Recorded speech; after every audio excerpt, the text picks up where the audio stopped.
Hi, my name is Jeff Thomas. I'm 63 years old. I'm a 12-year survivor of esophageal cancer. I was diagnosed in 2011. I had my treatment in northeastern Pennsylvania, and I had my surgery at Fox Chase Cancer Center in Philadelphia. I live in northeastern Pennsylvania, and I have two adult kids. I had been running for the school board in my area, had gone to a Little League game to do some campaigning. I was talking to a potential voter, and I was eating a hot dog with them and it got stuck in my throat.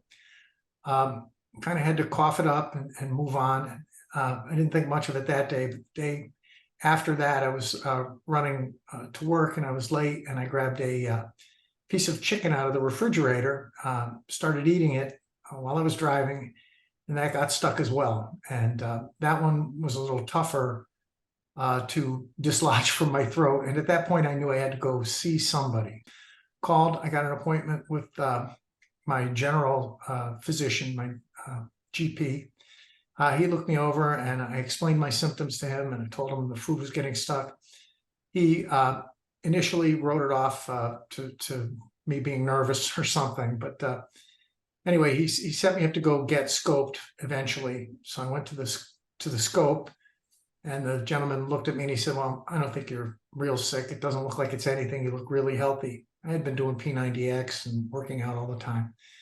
And he said, "We'll get you scoped." And I said, "Okay." He said, "I have an opening Monday or a week from Monday." And I said, "What do you think?" He said, "Well, I really don't think it's anything urgent." So I thought, well, I'll do it a week from Monday. A week from Monday came, and I showed up, got the scope, and I woke up in a dimly lit room with a box of tissues next to the bed.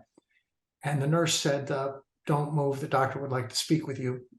My nephew was outside waiting to give me a ride back to my office. He came in, he said, "I don't know how to tell you this, but you have cancer of the esophagus." And I said, "Well, don't you have to do anything? Don't you have to test it?" And he looked right at me and he said, "I've seen enough to know." And I said, "Wow, okay." And that's when the whole hamster wheel started spinning. I called my wife at work and kind of circled the wagons. We made arrangements to get a CT scan later in the afternoon. The next morning, my wife went to work, my kids went to school, and I got a call from the doctor. And he said, "Well, we got the results of the CT scan." Doc said, "Well, it looks like it's you definitely have esophageal cancer. It looks like it's also in your liver and your lung." And I said, "Geez, what do I do?" And he said, "Well, you got to get in touch with an oncologist." So that day I went down and saw an oncologist, luckily. And he looked at my results and said, "Well, you definitely have cancer of the esophagus, but it may not be in your liver and your lungs." So they gave me a PET scan that day. And the following day, they indicated that the liver and lung had lit up, but it was not cancer. So at that point, I was diagnosed with stage 3 esophageal cancer. I had a 5-centimeter tumor at the distal esophagus, down where it meets the stomach.